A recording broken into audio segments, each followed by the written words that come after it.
afternoon. Welcome to our second spring 2012 professional development webinar. Today, more than 300 people from all across the United States have signed up, and we are gathered together to learn more about Catholic social teaching. For those of you who are here with us for the first time, I'd like to introduce myself. My name is Diana Leinen. I am the Parish Resources Marketing Specialist at Ave Maria Press, and I will be your webinar moderator for our presentation today, Catholic Social Teaching and Living the Gospel Today. This webinar is brought to you exclusively by Ave Maria Press in partnership with the National Association for Lay Ministry and the National Conference for Catechetical Leadership. Before we get started, I would like to take just a moment to point out a few aspects of your GoToWebinar tool pane, which you should see a picture of here enlarged on the screen. Everyone in our audience is muted today, but you are able to ask questions.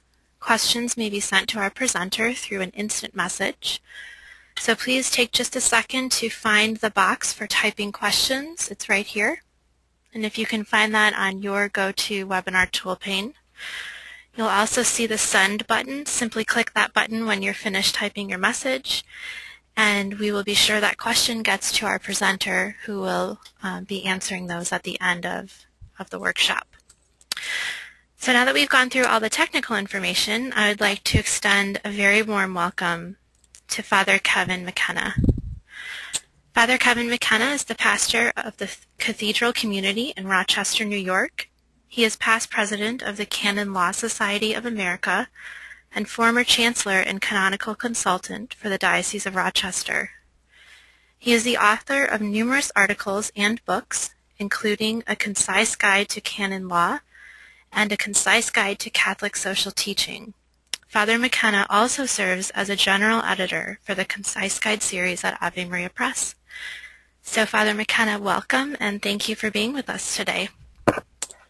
Thank you very much. Good to be with you. I'm going to go ahead and turn the presentation over to you now, so if you'll just accept and show your screen, and we can get started.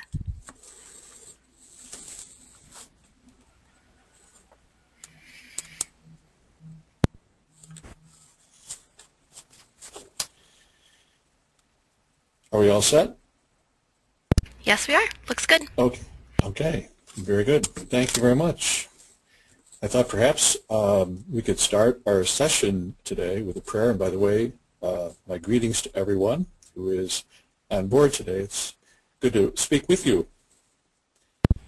I'd like to use the prayer, which might be familiar with many of you. It's from St. Teresa of Avila, and it's called Christ Has No Body.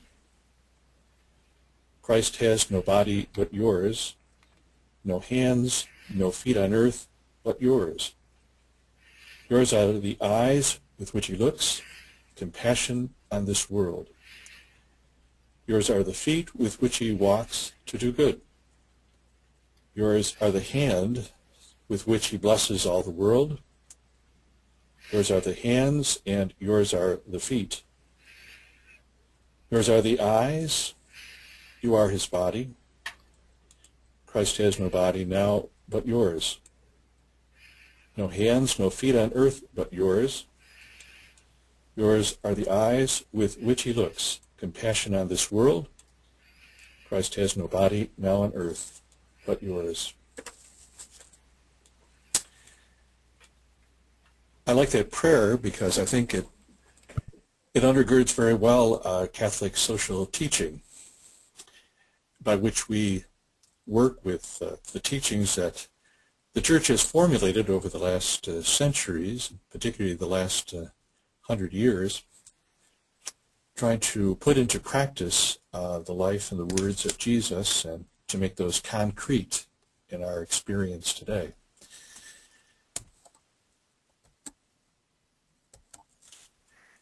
What I'd like to do today is talk about A Concise Guide to Catholic Social Teaching, which was a book I published with Ave Maria Press a few years ago. I'd like to give you a little background to the book.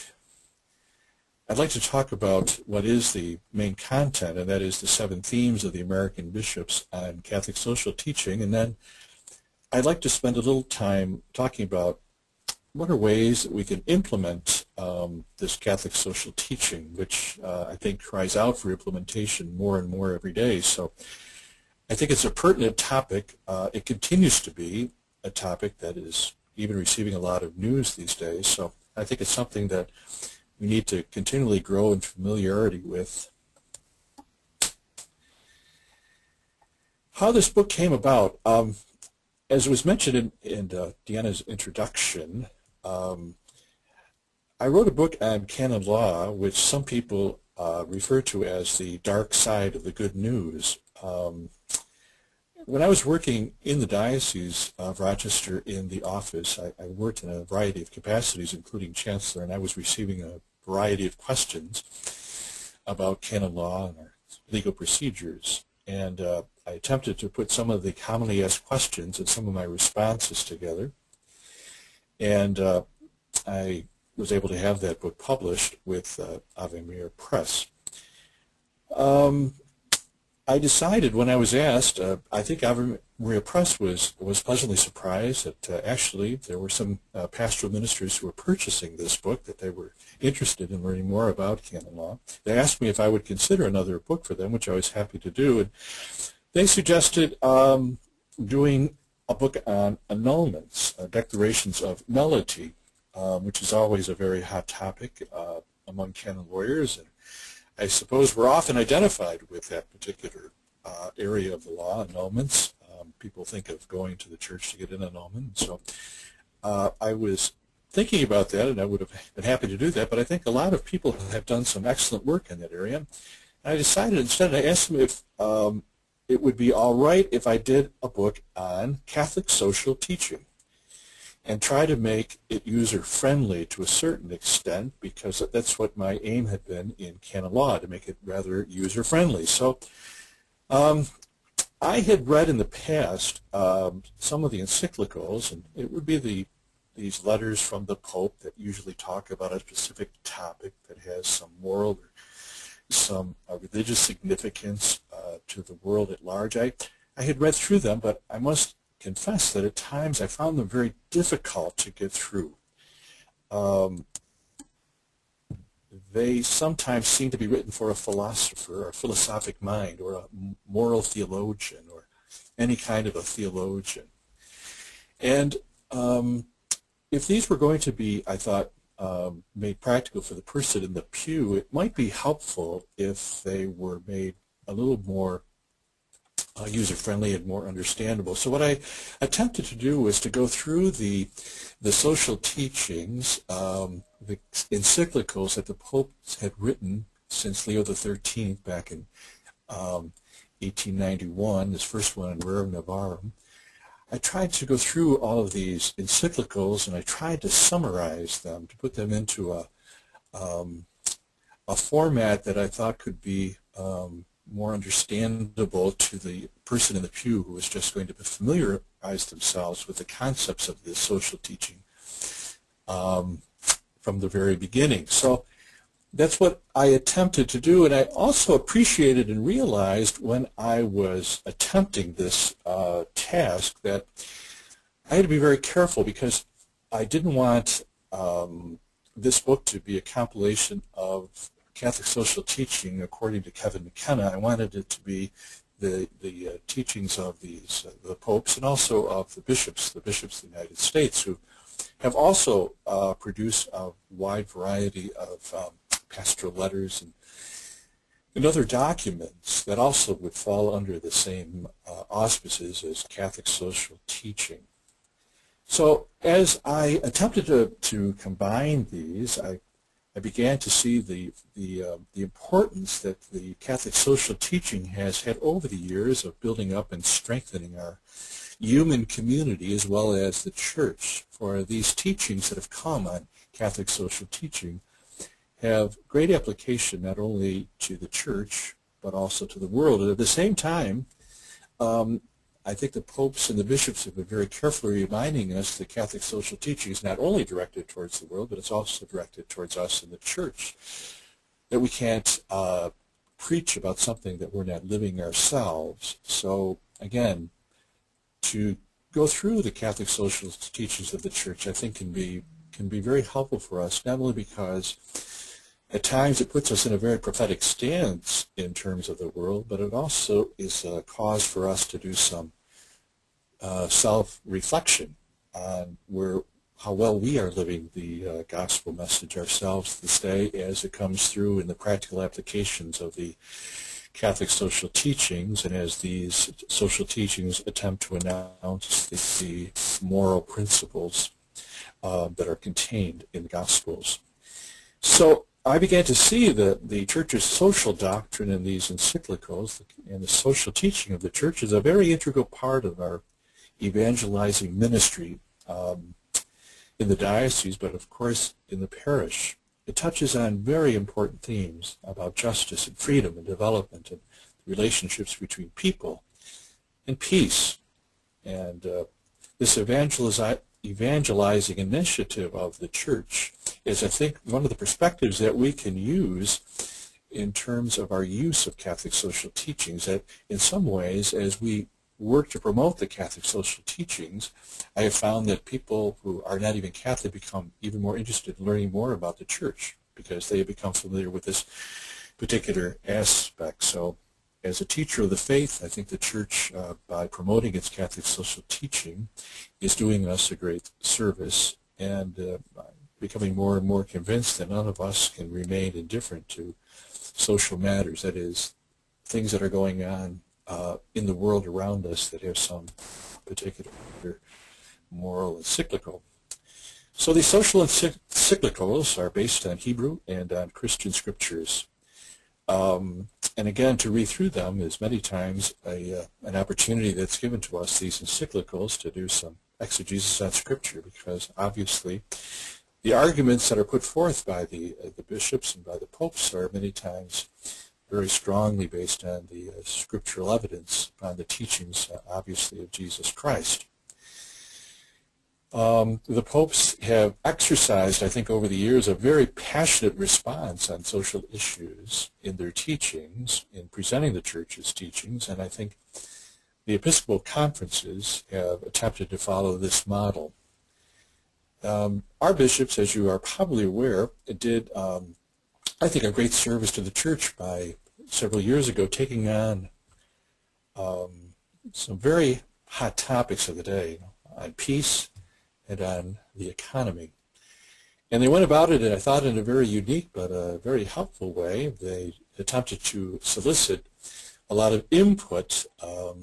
Bishops throughout the United States were doing seminars, they were doing workshops, and they were listening for input from the people of God as they attempted to craft and to mold teachings that related to the economy and on peace. And I think a lot of people found that to be very helpful, that they were in some ways sharing an important ministry of the Church. They were themselves reflecting on these issues of justice in the world today, war and peace and the economy and the poor. And they were sharing their insights with each other, and the bishops were listening to those insights. And I think it greatly helped the bishops when they ultimately came to craft these documents, which went through several drafts and several revisions.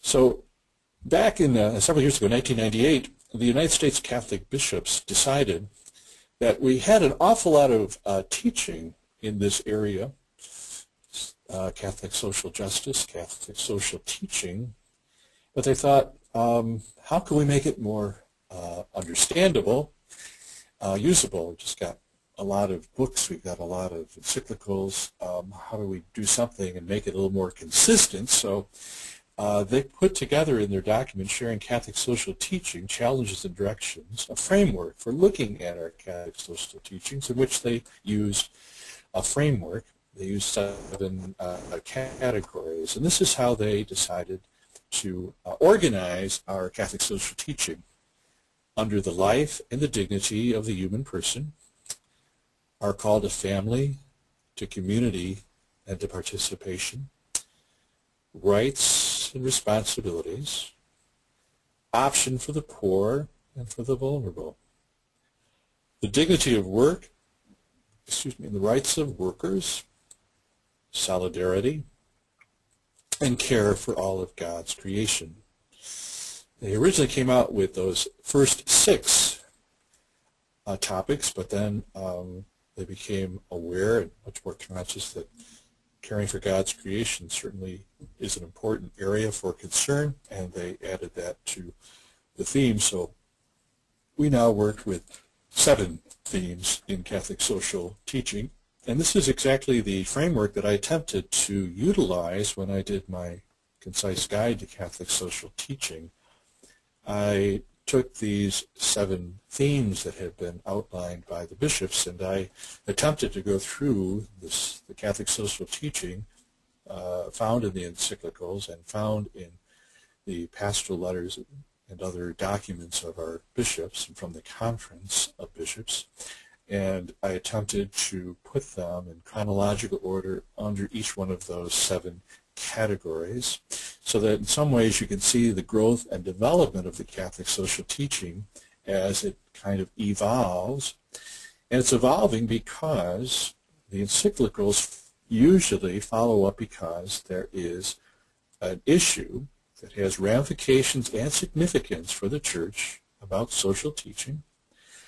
And these problems continue to unfold. There are ever new problems. Cloning was an issue that the Church decided it had to address. It wasn't necessarily an issue back in the early part of our history, back in the beginnings of this century or the preceding century. So there has been a development of the complications of moral teachings and social teachings. It's all because the issues continue to evolve and to emerge. And so it's important that the Church keeps in touch with these issues, and one of the ways that it does this is by encyclicals that the Pope will issue on some particular topic, or the bishops doing the same thing, about teachings of significance, issues of significance that call for some kind of a response, and they want to help teach about these particular issues, which we find helpful. I also realize that there's a variety of documents that fall under the category of Catholic social teaching. There are papal teachings that are not in the encyclicals, and also the bishops have come out with a wide variety of topics. But lest I produced a book that was 500 or 600 pages, I thought I would try to be as concise as I could be and to just highlight some of the more well-known, or perhaps what I editorially decided was probably more important for us to look at and to think through. Let me just go through some of these particular topics that the bishops have proposed for us, and to maybe just do a little comment about some of the documents that I used about these teachings. The first one was the life and dignity of the human person, which continues to be a topic of great concern that I think probably every pope since Leo XIII has said something about in some way, in some manner, or some fashion. The particular teaching that stands out in my own mind that I certainly include in this book is Evangelium Vitae from Pope John Paul II, or Blessed John Paul II, known as the Gospel of Life, which he said was at the heart of Jesus' mission, the Gospel of Life. And I thought the Pope was very helpful for us in putting together this image of a gospel of life, and focusing on it as one of the core elements of the teachings, the heart of Jesus and his mission, summarizing it by saying, I have come that you may have life, and you may have it abundantly, and how believers in Christ are called to defend and promote human life. And he believed that more proclamation was needed, since there are many human threats to life today. I must say that as I read through this document, and I read it through back in 1995 when it was first promulgated first issued by Pope John Paul II, I had, maybe it's too dramatic an expression, but I had a kind of a conversion experience when I read it a second time when I was trying to prepare it for the summary of it for the book.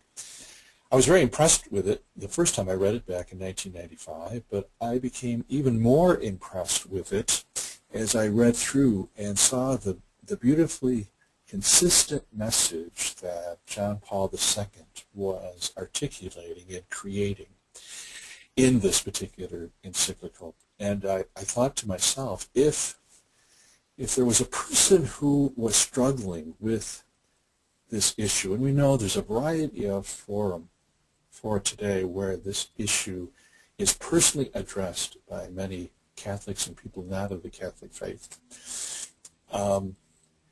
If I was struggling with a life issue, and if I read through this book, I'm convinced that the person would probably see the wisdom that was included in this teaching of Evangelium Vitae, and I think they too would probably have a conversion experience, and maybe that's being just too optimistic, but I just think the argument and the spirituality and the biblical basis of what John Paul II was teaching is just so beautifully put together in this particular encyclical, and that I just think it's a very powerful tool, and I think it's very powerful as a source of personal reflection for us today in our own spiritual growth and our spiritual development, because respect for life is not just reserved for the life that's in the womb, but the life that we meet on a daily basis, and which sometimes can be a challenge for us all. So I think if our legislators also would read through this, I think it would have an impact, and it would be very influential for them, at least I would hope it would be. John Paul talks about the modern threats to life, how it's so easy to forget about humans being created in the image of God, and how we see in our newspapers every day murder and genocide, and wars are continuing throughout the world. And we see as a result of these wars the ramification on children who are forced into poverty. And sometimes we forget that it's not only the soldiers and the civilians who are hit by artillery, but it's also the residual effects of war that takes sometimes decades for people to recover from. The poverty, the malnutrition, the hunger due to the unjust distribution of resources. He would talk to us about a culture of death, the war of the powerful against the weak, and life needs greater acceptance, John Paul taught. And we have to get by a concept that sometimes pervades our society about life being sometimes useless or an intolerable burden. Sometimes we can focus in on certain aspects of the life issue, and we forget about the daily life issues that we are facing with relatives who are extremely sick, and how do we care for them, and do we have to care for them? Can we begin to see them as useless and a burden to us? He decried the pro-abortion culture, the threats to the incurably ill and the dying, and the suffering from the epitome of evil today. He tried to make a demographic argument in his presentation, that is, sometimes it's in our part of the world where life is taken perhaps not to the seriousness in which it should be taken and should be respected. He saw a contradiction that we were always talking about, or he sensed when he wrote this encyclical, about how we speak very glibly at times and maybe even forcefully about the rights of the person, but the right to life is sometimes ignored. And so there's a personal dignity that has to be observed, and that should be especially done perhaps in our own communications, where we can again ignore the dignity of each person in this digital age. He was writing probably before we got into a lot of the modern communication and technology bit, but he also appreciated it was beginning. There was beginning a great abuse in modern technology in terms of people's names and reputations being destroyed. There's no room for one who is a weak link sometimes comes across to us in our secularized culture. He talked about the Hebrew scripture, which I mentioned before, that he often looked to the Bible and the Scriptures to buttress the teachings that he was going to use. And I think one way of looking at the encyclical is to look at them as look at the encyclicals as how the Church has attempted to concretely make practical the documents, the books that are our sacred Scripture. The ideas that come to us in the Hebrew Scripture, the ideas that come to us, the teachings that come to us from Jesus Christ. He spoke about the death penalty, and there's also been an intense amount of publicity that's given to that particular issue in today's church, and he told us that legitimate defense is a right, but it's also a duty for someone that's responsible for another's life.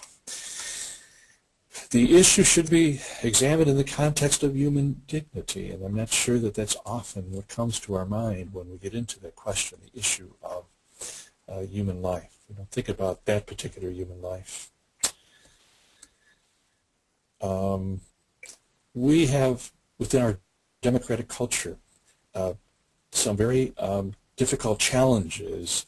The Pope says we have an ethical relativism. That is, sometimes our views of these life issues can change, at least in the political arena, from day to day, depending on what the current feeling seems to be in the community, what the latest cultural contribution has been. He said he avoided ethical relativism. He said that can't be a substitute for a morality, and he saw the job of the Church as constantly working with people's consciences, informing those consciences, informing those moral values. And unfortunately, the moral values are not automatic. Unfortunately, only in the sense that sometimes we kind of presume that there are some common moral values that we take for granted, I suppose, in our Catholic tradition, which aren't there. But all members of the society must enjoy respect for the dignity of all life. Everyone is called to the service for the gospel of life. The second topic is a call to family, community, and participation, and many would say this is one of our great challenges today, that families are greatly under attack. The family as we know it is certainly under attack today. But he said the family possesses certain rights and responsibilities, and that goes back to Rerum Novarum, the encyclical of Leo XIII back in 1891, where he was beginning to do this, lay the groundwork for these encyclicals that we're going to talk on so many of these areas. And you'll notice that as I go through these, there's some overlap in some of these issues that the Pope's talked about. It's hard to just say that they'll fall under, number 2, called the family community, because some of the elements, such as labor, as I mentioned, the worker must be sufficiently paid to support his family. It goes back to the family, but it's also obviously part of the social teaching that has to do with labor, which was a crowning achievement in terms of Leo XIII's addressing it. Human ecology. The family is where one learns to be a person. Family is the domestic church celebrating the gospel of life. Rights and responsibilities have been a constant theme and reiterated in so many of the papal encyclicals. The Church proclaiming the right of all people to the common good. And that's been one of the themes that is taking some national and I know local influence this year in our own diocese here in Rochester through the good offices of our Catholic Family Center and Catholic Charity. We are looking at the common good, and we're doing that in our various parishes throughout the diocese, because we think to really grapple with that question, what is the common good? What is my good? Or what is what is not necessarily the good of my particular state or even my particular country? What is the common good for us all? Opens us up, I think, to really look carefully at the Catholic social teaching of the Church, because it talks about our personal responsibility for others as we look at the common good of all people that we share. It is a responsibility of the state to ensure that the basic rights of each citizen are preserved and defended. And the popes have certainly encouraged that. The economy. Again, as I mentioned before, I think the bishops of our country because they realize that the United States plays such a preeminent role in an interdependent global economy, have really done, I think, a very good job in trying to constantly bring that issue before us, as they did back in the 1980s with the pastoral letter that they wrote on the economy. And the increased global economy also has local ramifications and impact, as we've seen in some of the questions we have about gasoline these days, that we're all being affected by what takes place across the seas in terms of our economy. But Pope Benedict XVI has been very forceful, I think, in terms of his most recent encyclicals of talking about this and realizing how it has an impact upon our family. The Christian vision of the economic life, communicative justice, calls for fairness in all agreements. Distributive justice requires an allocation of income, wealth, and power. This is under the rubric of we are a global family.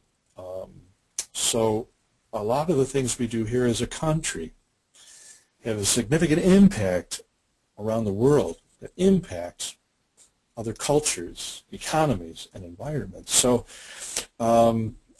social justice is very wide in its breadth.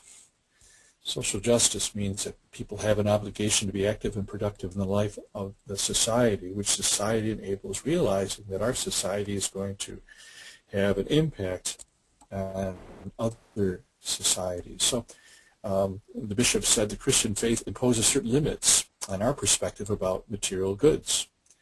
And they were very strong in talking about a fundamental option for the poor, which many times gets removed from our discussions about economic justice. We are certainly called during the Lenten season to be aware of social sin, how we can be marginalized from other people.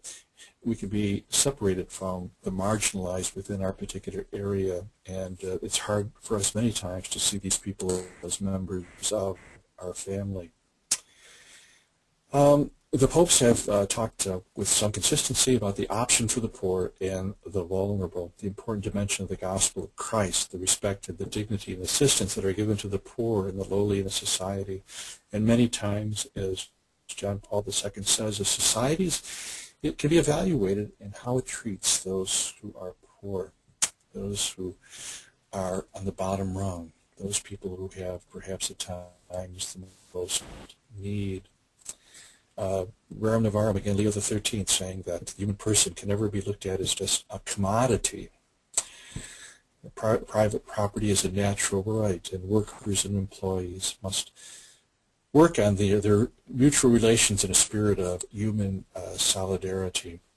This gets into the issues of poverty and also the issues of our family, our workers seeing themselves as members of a larger family, and making sure that both the employer and the employee are cognizant of each other's rights. And we have that obligation to see the individual person when we are building our social institutions, and when we are trying to strive together to improve our social institutions, that we look at the bedrock, which is individual person and the dignity. And to stop here to say, how do these teachings come about? Again, a situation is examined, it's observed, the situation is evaluated in relationship to the social teachings, and then we are called to do something to apply these teachings to our present circumstances. The dignity of the work and the rights of workers, again, Rerum Novarum, talking about the need to respect employees on the part of the employers, and also for employees to respect their employers, which sometimes gets overlooked in the whole complex of the issue. The rights to a just wage, decent working conditions, disability protection, security and retirement, and economic initiatives. Obviously, in this case, Pope Leo XIII was not able to go into great detail about how this was all going to be worked out, since this was a document of the Universal Church, and different countries would have different work experiences and different experiences with labor unions. But there's some very basic principles that he attempted to outline. That workers are not to be treated as slaves. They should be treated with dignity and not to be used as things. Spiritual dimensions, and by that I think he meant that they should be free to practice their religion and their faith, that should be somehow and sometime provided for them. They should be given what is justly theirs, and they should be paid according to justice. And the Pope in this encyclical realized how the state would be extremely important and valuable in this to ensure the well-being of the entire community, to make sure that the balance was there between the rights of the employer and the employees. This couldn't be done just with the employers or the employees, but it required the work of the state, rigorously protecting the rights. The Church teaches about solidarity, that we have a basic solidarity among all citizens and responsibility to work together for the benefit of all people and not just yourself. And there has been quite a bit written by the popes about relations between states.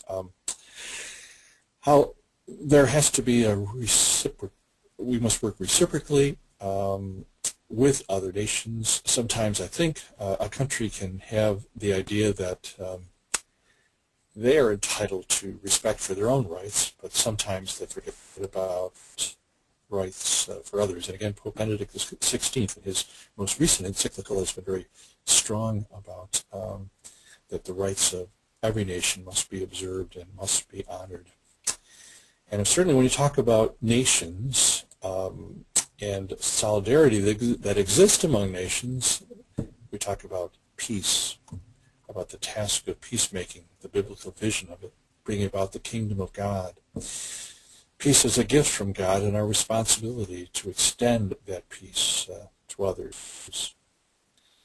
And it extends, that peaceful perspective extends to all of God's creatures and to all of God's creation. Our humanity is called to a stewardship of God's creation, to protect what has been given to us, to preserve it for future generations. And it's with that perspective of knowing that others will follow behind us or after us, and that we have a moral responsibility to make sure that we don't use all of the natural resources or ruin God's creation, but that we'll be able to hand on that creation to others. Catholic social teaching sees human beings as part of nature, are called to be stewards of that creation, to respect human life and also other life, and our global independence in this effort.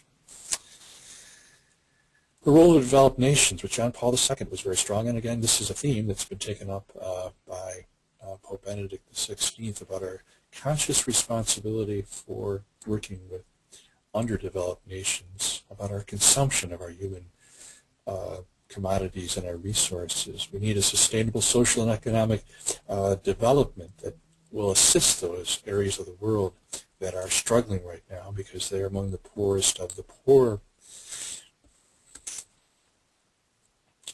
I think this is, and those are the 7 topics which I tried to cover very briefly. I think this is a crucial time to make our Catholic social teaching disseminated. And I would suggest that one way we might do that, and what we're going to be looking at in our own faith community here at the Cathedral, is the document that was put out by the bishops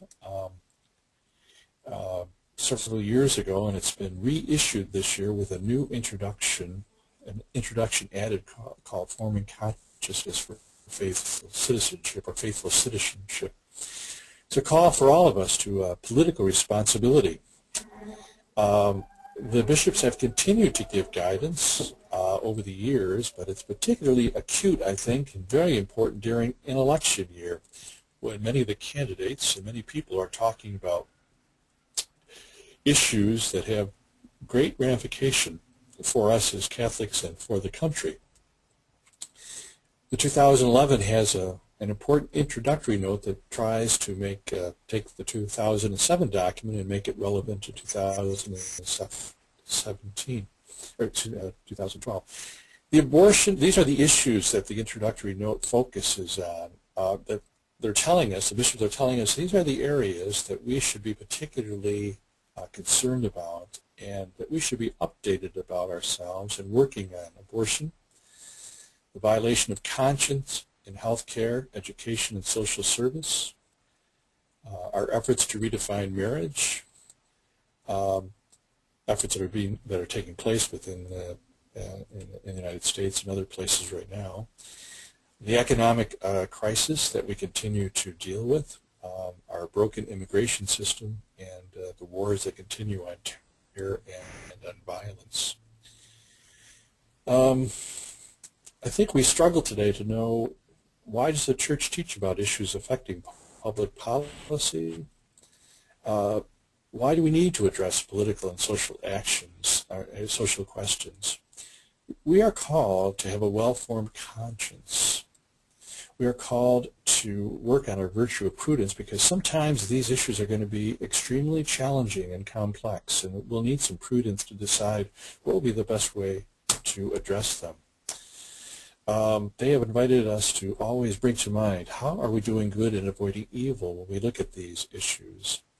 And how are we being guided? Where are we looking for the teachings when we make our moral choices? What do we base our moral choices on?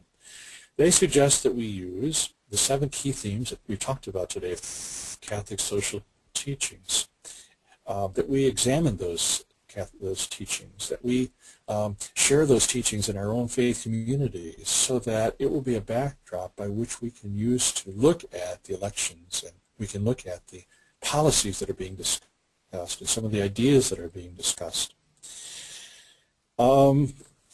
I think another way that we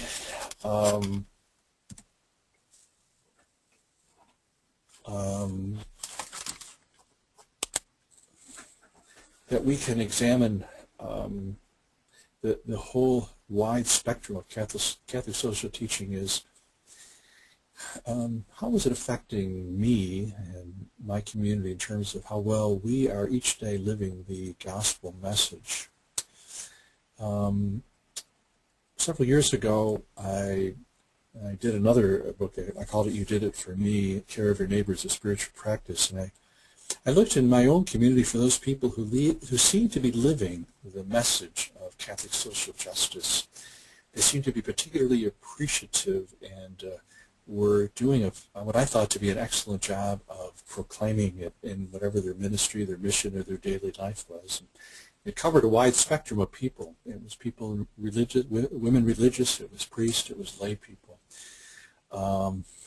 And I found a common denominator that all of these people, I'm not sure if they had studied the Catholic social teaching to any great detail or any great degree, but they all seem to be people of prayer. They all seem to be people who spent time reflecting after reading through the scriptures in the life of Jesus Christ. And their life just seemed to be an attempt to live the message of Jesus each day as best as they could. And I think that might be another assessment of how well we are living and learning the Catholic social justice teachings, will be how well we live in our daily lives what we believe to be the teachings that Jesus came to share with us and to live. So I hope some of this has been helpful, and at this point I would be happy to take questions, or maybe we can just chat about, you might have some strategies of your own about how we best impart these Catholic social teachings today. Thank you. Thank you, Father. Yes, I'd like to move right into the question and answer session. We're getting close to the 4 o'clock deadline, and many questions are rolling in. So let's just start with this one. How do we help, or can these 7 principles of Catholic social teaching in any way affect our own spiritual lives and relationships with God? Yeah, I think that's kind of what I was thinking about. I think a Lenten program, a helpful Lenten program might be to take the Catholic social teaching in a parish and try to go through some of the highlights of the Catholic social teaching that have emerged throughout the years. And then a good discussion could be had about what does this say to me, and how conscious am I in my daily life, in my connections with other people, in my society, my friends, my workplace. How well are these Catholic social teachings being lived? I think we have a responsibility or an obligation to kind of learn those Catholic social teachings. The Church has said these are very important teachings, but I think it's always good to see how do we act on them, how do we live them out. And I think that a good discussion, I think, could take place, because it's going to vary, I think, how best we do that according to our circumstances and our situations. Thank you. You're welcome. Dr. Nancy Thompson, who is with the National Catholic Partnership on Disability, asks if you can please describe how you see serving the needs and drawing upon the gifts of people with disabilities as part of Catholic social teaching and living the gospel today. Well, I think it's an excellent question, and I think that's one of those groups too, or those people. I don't want to put them in a group, because I don't want to marginalize the people that are in this particular circumstance or situation, because I think they're a very vital part of our parishes and in our society. And I think these people. The people who have disabilities have to be continuously, obviously, made to feel welcomed into our community, and we have to be willing to advocate to make sure that the environment, the facilities that they are going to be utilizing are going to be user-friendly for them, that they can be able to, without any great difficulty or challenges, be able to enter into these facilities so that they can be participating with their brothers and sisters in whatever it is that everybody else is able to enjoy, to use. And I think this would probably come up, or should come up, when you get into what I was suggesting before, if parishes kind of spend some time reflecting on these 7 principles, especially the dignity of human life and the individual person. If there was some time spent saying, where do I see the biggest challenge in my church? Where do I see that biggest challenge in my neighborhood? Where do I see that challenge in my family? Where do I see the biggest challenge in our society, or in the state, or even in the country? Hopefully that would lead to a discussion of how welcoming are we, how are we respecting the dignity of every human person that comes into our church, for example, on Sunday. How good is our access right now for those people? How are we helping them become vital members of our faith community? And do we call them when we need them, or we're looking for volunteers? Do we ask them to participate, knowing at times maybe there'll be a little stress or strain on us because we'll have to make some accommodations, but their dignity cries out to us to do that with them. So I would say a study of this Catholic social teachings, almost all of them will talk about the dignity of each person. Mm-hmm. Just before we go on with questions, I want to remind our listeners that if you do have a question, just look at your GoToWebinar tool pane. There's a text message box there that you can type your question into, and just hit send, and we will receive it. So if you haven't already done so, please go ahead and send your questions now. Father, if you wouldn't mind, Nancy also follows up and wonders if you could comment specifically on how housing and employment for people with disabilities might connect with your understanding on the issues of Catholic social teaching. Well, I would say, again, very much so, and I would just continue with some of the things that we looked at in terms of that first question, which I think carry over.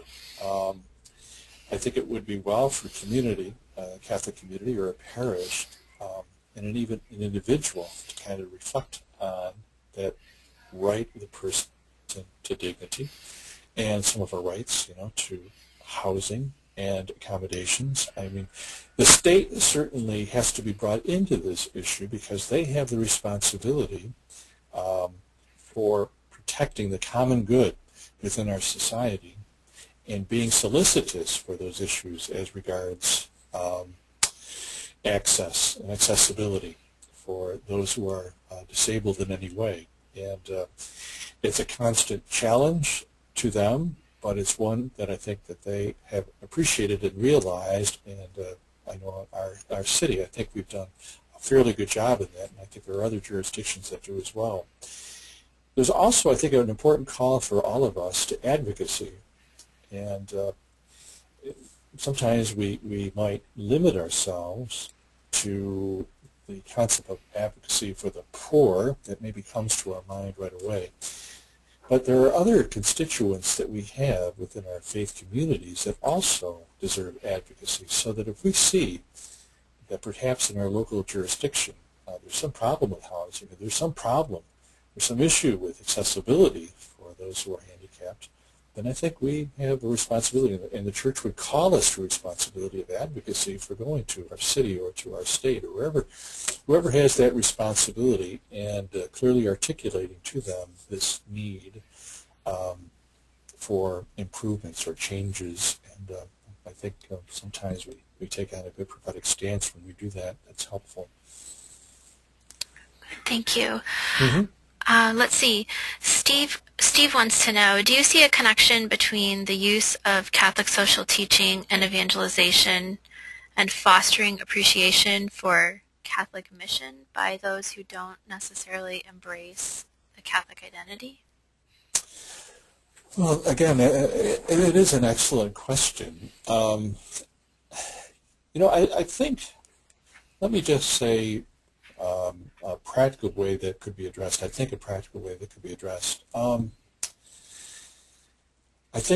do think there's a role for that evangelization, and I think Catholic social teaching can be a marvelous tool or instrument for evangelization. What I would suggest is if a parish community or faith community decided to study these Catholic social teachings, it might want to extend the net out to that discussion. In other words, to have members of the faith community, the parish community, put out, by whatever means would be useful or helpful, information about this particular session. I think it would garner a great deal of interest in the parish and in the neighborhood, in the area, from people who are probably not even Catholic, because if you talked about some of the contemporary issues that the church has been, HHH, the problems we've had in terms of insurance, the coverage of the issues we've had about whether it's morally right for the government to insist that we pay for those services. I think that these questions are very much answered and a part of our Catholic social teaching. And if you talked about, advertise that to get a wide spectrum of people that would come, I think it could be very evangelizing to share what is the church's teaching on this, but why does the church say this? And for a wider audience to come and listen to why we believe, why we do, to give the rationale, like that example I gave when I was looking at Evangelium Vitae. If we could ever explore that with other people and let them read through it, it might influence or affect them. And obviously we're going to run into criticism. There's going to be challenges because these are controversial, not necessarily accepted by all faiths, by all peoples, all persuasions, all cultures. But the opportunity, I think, to engage in that type of a conversation, I think, could be very, very helpful, and I think there's some good evangelization opportunities that are present. Once you get the people to the church, you've got them there, and that opens them up to some interactions that could prove to be useful and fruitful. And I also would say that when we write to our newspapers, when we are want to take on an issue where we believe that whatever's been in the paper, or whatever the editorial views of the paper, or whatever the editorial letters are expressing, which we believe to be contrary to our Catholic social teaching, I think it would be helpful for us to use that Catholic social teaching to respond to those issues, and in a very clear way. Not bashing people over the head, but trying to elucidate very clearly the teachings, and that the newspaper coverage, or even doing it on blogs, or can do it on Facebook. I think there's tremendous possibilities there for evangelization, because people can, they can begin to think about, begin to learn and to understand why the Catholic Church teaches as it does. Sister Rose Therese writes, our congregation is working for people who are suffering from our immigration stance in this country, for women, children, and men who are trafficked. What are ways that we can foster a culture of life instead of hate, a culture of nonviolence and love instead of violence and war? Can you comment on that? Well, it's an excellent question, and it's a complex question about immigration, especially since immigration laws tend to vary from state to state. I think one of the greatest helps to our faith community here at the Cathedral has been the immigration here of several cultures. We have a large Burmese population that has moved into our area.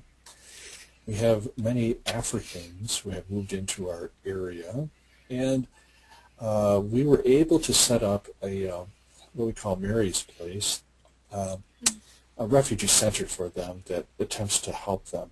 We have tried to show work in our whole faith community, showing that we are trying to help these wonderful refugees who have many needs, but we are very grateful for the gifts they bring to us. And maybe we start slowly by recognizing in each of our parish communities and our religious congregations, who are the refugees, who are the strangers in our midst that need to be treated like Christ.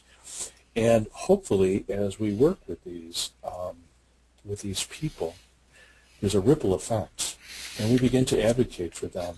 And we hopefully we change hearts and we change minds in the greater society. And we do it first of all by our example, how we are treating these people when they have arrived and they are amongst us and they are looking for us to help them. We are running out of time, and I'm sorry because we have so many questions in the queue still, but unfortunately we do end in just a few minutes, so I'm going to have to stop the questions now, and thank you all of you who did write in, and especially those of you whose questions we were able to answer. Father McKenna, thank you again for being with us today. It was my pleasure. Thank you for the opportunity. Yeah, we hope you come back and talk about another, maybe canon law or another book wonderful. Soon. That would be great. For those of you who are interested in ordering a copy of A Concise Guide to Catholic Social Teaching, we are offering 20% off in appreciation of your attendance.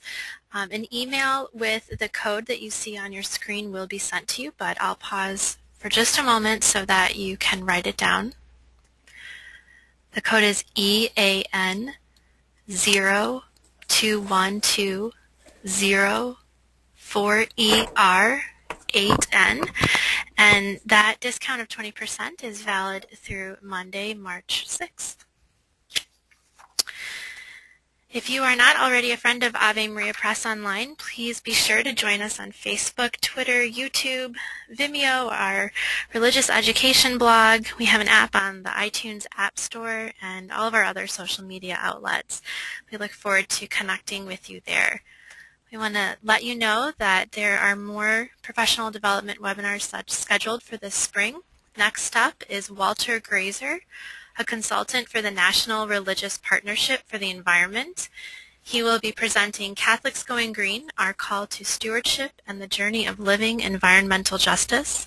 And this webinar will be followed by 3 more in our spring series, including Infertility, Spiritual Care, and Practical Support for Catholic Couples, presented by Angelique Ruiz-Lopez and Carmen Santamaria. Next up is Sacred Heart Devotion Today, presented by Father James Kubicki.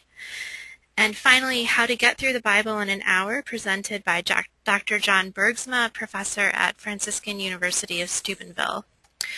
And before we sign off, I would just like to thank our partners, the National Association for Lay Ministry and the National Conference for Catechetical Leadership, once again, for their partnership in this series. If you aren't familiar with their organizations, please be sure to check out their websites and their Facebook pages. So I'd just like to wish you all a great afternoon. Please join us again next time, and for those of you who will be attending the Mid-Atlantic Congress in Baltimore next week, please don't be shy. Stop by the Ave Maria Press booth to say hello. I'll be there along with a few other members of our team. So have a great day, everyone. Thanks for logging on.